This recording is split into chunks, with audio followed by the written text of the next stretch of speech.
उपस्थित बंधुगण साथी डॉक्टर दामोदर राउत अतनु सब्यसाची ध्रुव बाबू प्रथम तो धन्यवाद देवी न्यूज 8 ओडिशा को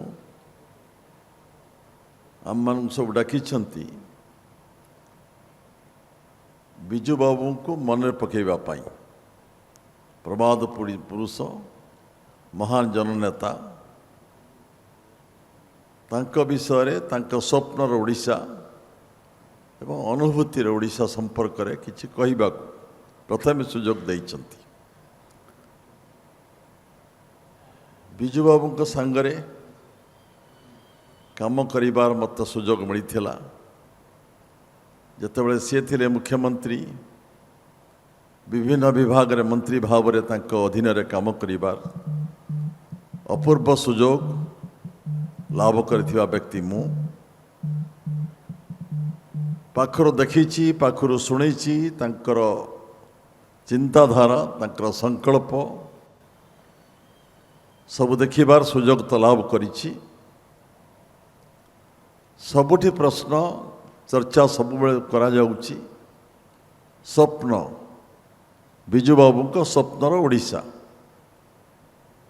कौन सी स्वप्न देखुते ओडिशा पाई ओडिशावासी पाई उत्तर भारी सहज उत्तर भारी सरल उत्तर बेसी लंबा भी नुहे।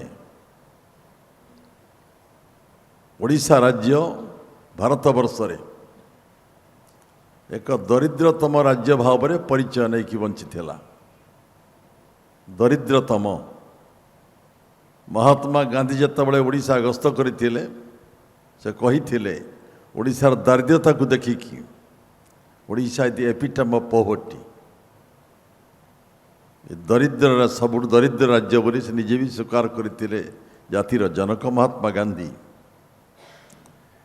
ये दरिद्र ओडिशार महान नेता होउचंदी बिजू बाबू।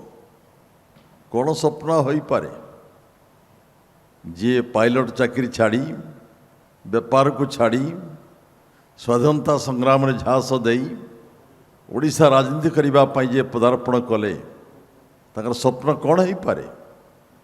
ये दरिद्र ओडिया भाग्य परिवर्तन रेखा टाणीबा दरिद्र ओडिया मुहरे हस फुटेबा अनुन्नत अवहेलित ओडिशा को उन्नत करिबा समृद्ध ओडिशा गठन करिबा ये होची से महान जननायक तिला संकल्प।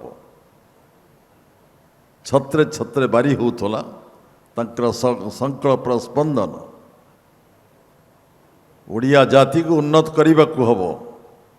भारत वर्ष रे ओडिशा दुर्धर्ष ओडिया मान को एक उच्च स्थान में पहुँचेबा को पड़िबो।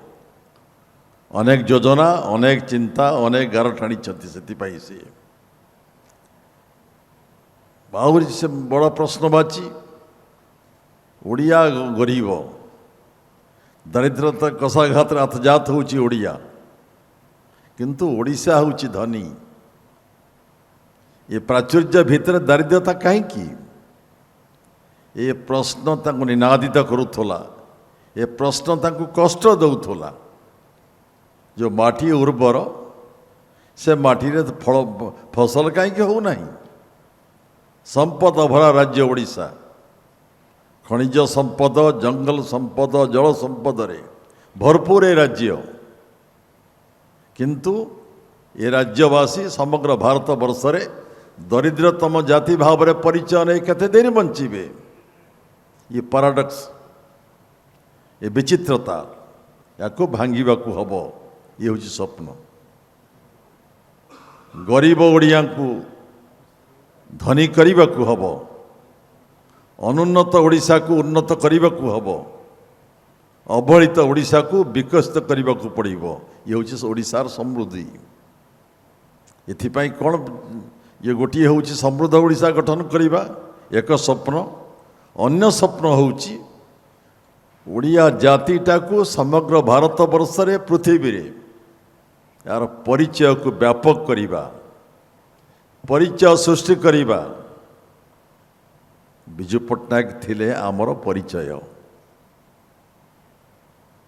आमे ओडिशा केवल जानती आमे जगन्नाथर माटी जगन्नाथर धाम हिसाब से जानती आमे जगन्नाथ आमर प्रथम परिचय ओडिया जाति की ओडिशा प्रदेश को लोक चिन्हती जगन्नाथ ना बाटरे द्वितीय परिचय होउछंती विजु पट्टनायक।